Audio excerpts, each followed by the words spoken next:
আসসালামু আলাইকুম রহমতুল্লাহ। ইরান এবং ইসরায়েল যুদ্ধে পশ্চিমারা ডাবল স্ট্র্যাটেজি নীতি গ্রহণ করেছে এবং তারা ইসরায়েলকে সাহায্য করবে, এটা অঘোষিতভাবে, এটা তাদের কথার মাঝে স্পষ্ট।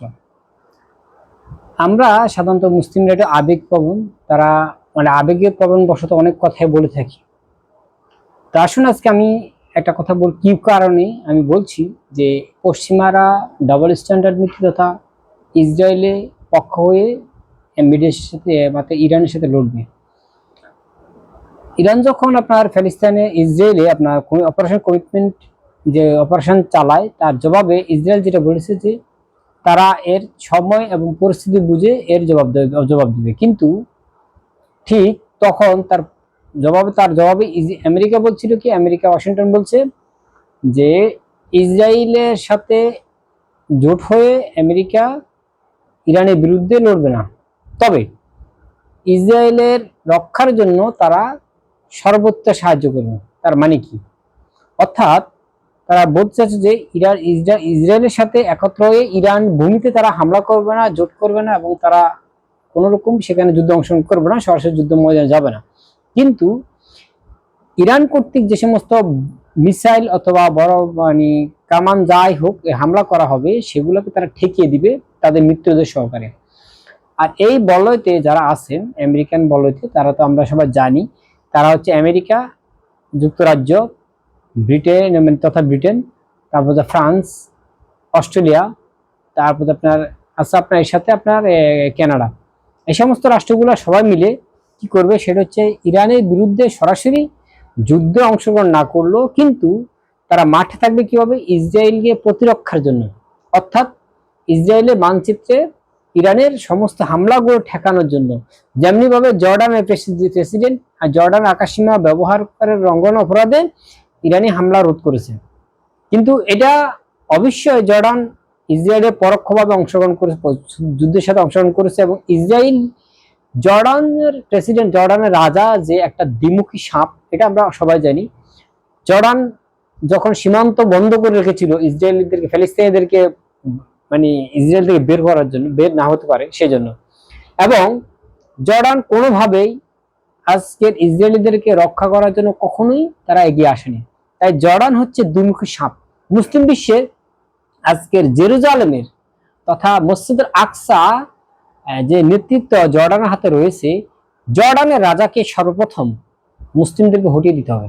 যদি জেরুজালেমে শান্তি প্রতিষ্ঠা করতে হয়, প্রথম যে কাজ করতে হবে যে জর্ডানের রাজাকে হটিয়ে দিতে হবে।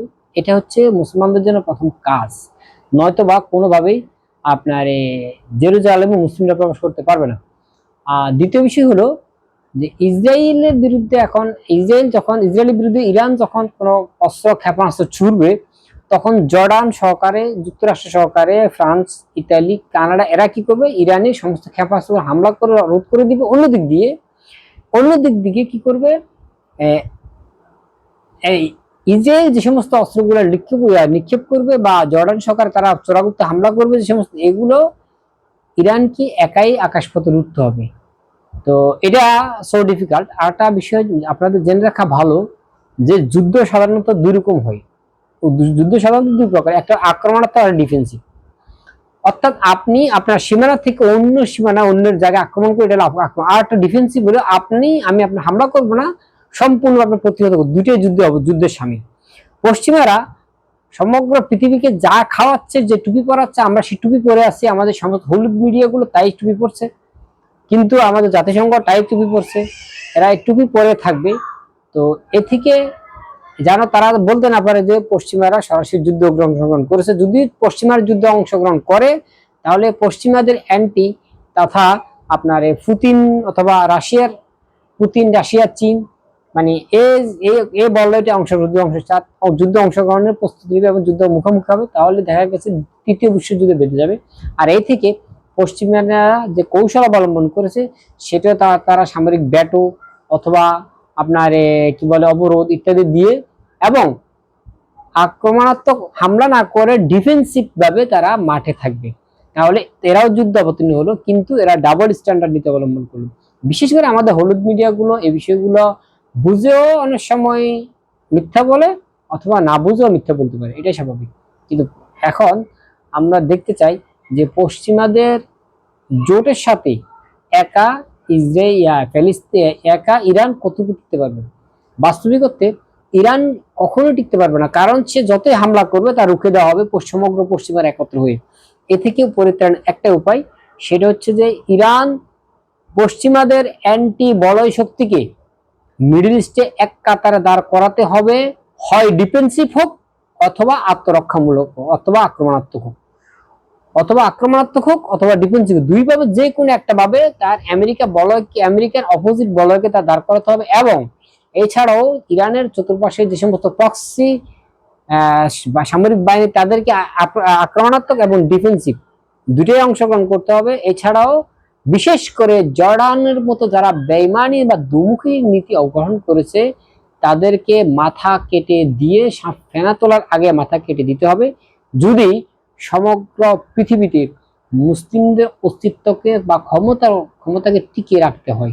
তাই আমরা এখানে শুধু ইরাক ইরানের বিষয় না, ইরাক ইসরায়েলের বিষয় না, বিষয় হচ্ছে মুসলমানদের আধিপত্য মধ্যপ্রাচ্যে টিকে থাকা। আর যদি আমি জানি না আল্লাহ যতদিন চায় ততদিন হয়তো মধ্যপ্রাচ্যে মুসলমানদের অস্তিত্ব টিকে থাকবে, আর আল্লাহ না চাইলে হয়তো দেখা গেছে এই যুদ্ধের মাঝে শেষ হয়ে যাবে মুসলমানদের অস্তিত্ব, কমপ্লিট শেষ হওয়ার পথে। আল্লাহু আলাম।